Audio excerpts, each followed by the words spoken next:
Yes, you guys, welcome back. I'm EFC, this is Blue Lines TV, and today I'm here to bring you guys another big news daily video. Now for today, I have 4 big stories to speak about. They are going to be on the latest news surrounding Thiago Silva and an official bid being made to sign him on a free. Big news, you guys. And after that, I'm going to be speaking about the latest news surrounding Lewis Dunk, a goalkeeper from League 1 the club are looking at, and the next destination for Armando Broja. So we have a ton of things to break down and discuss, you guys. Before I get into anything though, let me get the plugs out of the way first. If you like today's video, then smash that like button. I'm gonna go over 4,000 likes for today's video. And for the second plug, if you're planning to make any purchases for any new home season kits, I am your guy. In the description below, you'll find the affiliate links. Click on them and you can use my discount code NINI10 to get a further 10% off your order.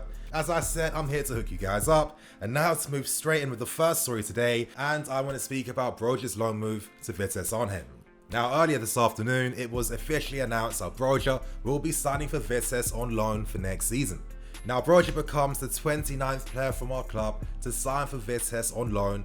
It really tells you just how valuable this feeder club has been for us. Now moving on to the main man himself, and he explains the reason why he decides to sign for Vitesse on loan for next season. As Broja said, he looked towards the example previously set by Mason Mount and players such as Solanke and Lewis Baker. He thinks that Vitesse are the perfect club for him to get first team experience and grow professionally as a player and grow as a human being and a man on top of that as well. So I feel like this is a great loan destination for him. I think that he does have the quality to get first team minutes, and I think now playing in an adult environment is best for Broja, who looks physically developed for his age. He's a good striker with an all-round game, and I have a feeling that he's going to do pretty well in the Eredivisie for next season. So you guys, for next season, you can expect me to update you on how he's doing on loan at Vitesse. Now we move on to the second big massive story for the day, and this is focused on Thiago Silva and his potential move to us for this summer. Now this breaking news was announced by Liam Toomey, and he states that over the past several days we've been holding discussions with Thiago Silva and his agent over a possible deal for this summer. Right now this deal is not yet completed. It seems like one of the major holdups currently is the fact that Thiago Silva may possibly want 3 years for his contract deal instead of the 2 years the club are currently offering. We know that we've had a notorious contract policy when it comes to players over the age of 30. We've seen that recently the club have been relaxing their stance on this. That's why Luis was offered a 2-year deal, and that's why Willian was also offered a 2-year deal as well. Personally, I think with Thiago Silva being, he's 35 years old now, he's going to turn 36 in September. Realistically, can he expect to be here until 38? I'm not too sure, but Thiago Silva personally feels that he's ready for the Premier League. He feels that he's still ready to compete at a top flight level. He's pretty disappointed that Paris Saint-Germain did not give him a new contract offer, and to be honest you guys, when you look at his performances in this year's UCL, you have to admit that Thiago Silva still has that special something about him. So personally, I understand this deal.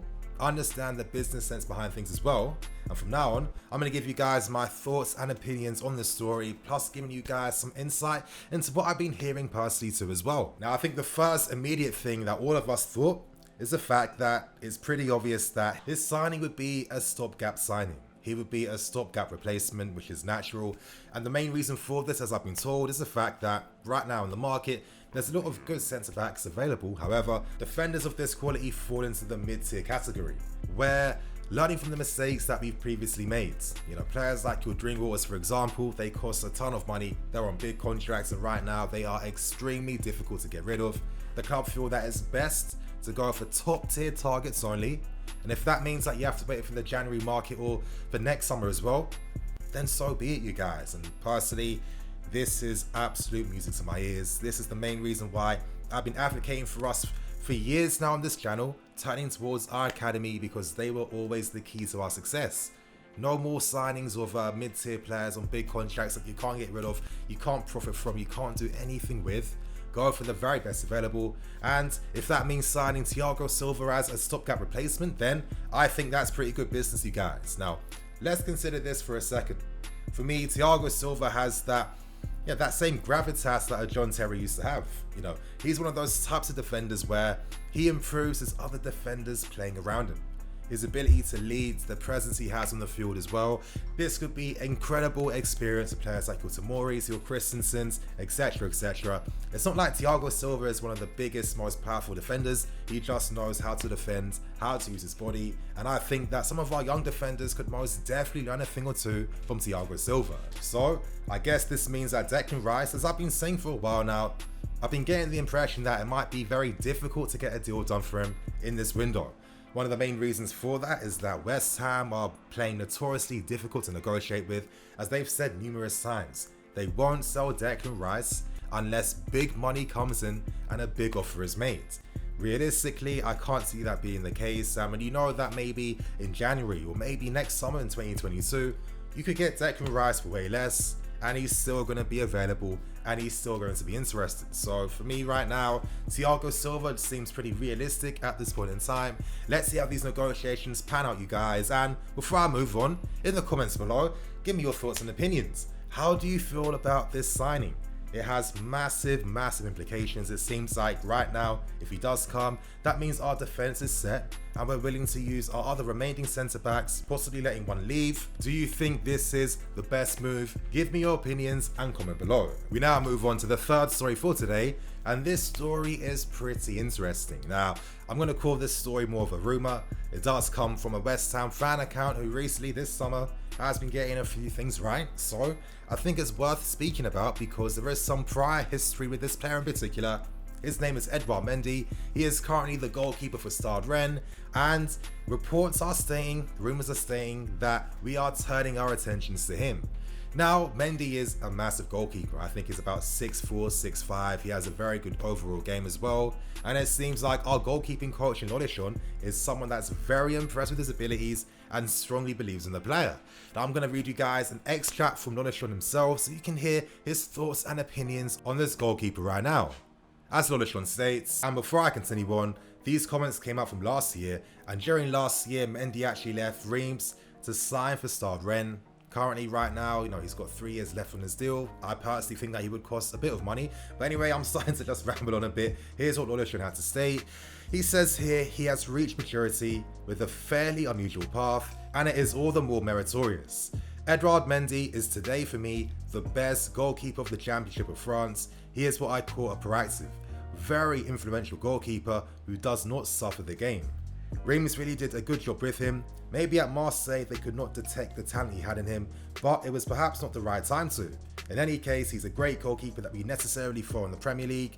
When you are nearly 2 meters, 197 centimeters, with such a good ground game, such placement and initiative, taken as he has, if recruiters do not look at him, it is because they have to change their jobs. Besides, I know he is a very good guy, so it seems like Mendy has the seal and approval of Christophe Olishon. And so I can wrap up the point today, you guys. I personally feel like if there was more merit behind the story, if these reports intensify, I think this would clearly tell us that reports that came out previously stating that the club are going to turn towards our goalkeeping staff and Petr Cech himself, then I think this really supports those claims. To ask for the professional opinion for people that have been goalkeepers in the professional game, people that have been working with top flight keepers for years as well, I think that's very smart to do, and if we rely on their experience and their knowledge, maybe Mendy could be an absolute bargain. But anyway, you guys, to end things with the final story today, I'm going to speak about Lewis Dunk. Now, if we cast our minds back to the Thiago Silva story,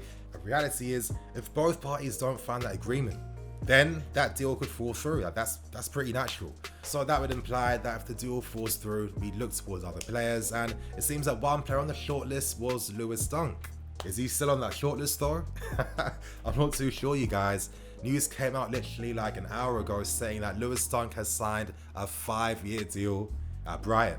And I think it makes things fairly obvious now. The reason why I never fully believed these reports as much. Yeah, Dunk was on the shortlist, but I didn't think he was too high up. And it does seem like maybe Dunk and his camp and his agents were looking to maybe use the interest and the buzz around his name to get himself a better contract and deal at Brighton. Now, of course, I can imagine that we held preliminary talks. I mean, Lewis Dunk is a very good football player, and personally, I feel like he can easily play at a top 8 level in this country. Now, he's very good on the ball, very strong, very powerful, and to be honest, I might sound a little bit cynical, but I think Lewis Dunk is what people used to think Gary Cahill was. Now, Cahill for me, is an amazing pure defender. We can't deny him that, right? How many countless incredible last-ditch tackles has he made inside the box? That's his specialty. But if you consider his overall game, especially when it comes to moving the ball, well, that's definitely an area that KO has notoriously struggled in throughout his career. On the other hand, Lewis Dunk doesn't have that issue. He plays amazing balls and he's very important for Brighton, a team that focus on building up from the back. So, of course, he's got the deal he wants now. I think this confirms too that any Lewis Dunk stories that come out will be absolute BS. And you guys, on that note, I'm going to wrap things up and keep things moving. Thank you for watching. Remember to comment on today's stories below, you guys. I always read them, are very insightful. I don't always get back to them though, because comments these days are absolutely blowing up, and I just have more fun reading them than always interacting. So keep them coming through, you guys. I'm EFC. This is Blue Lines TV. I'll catch you guys later with some more videos.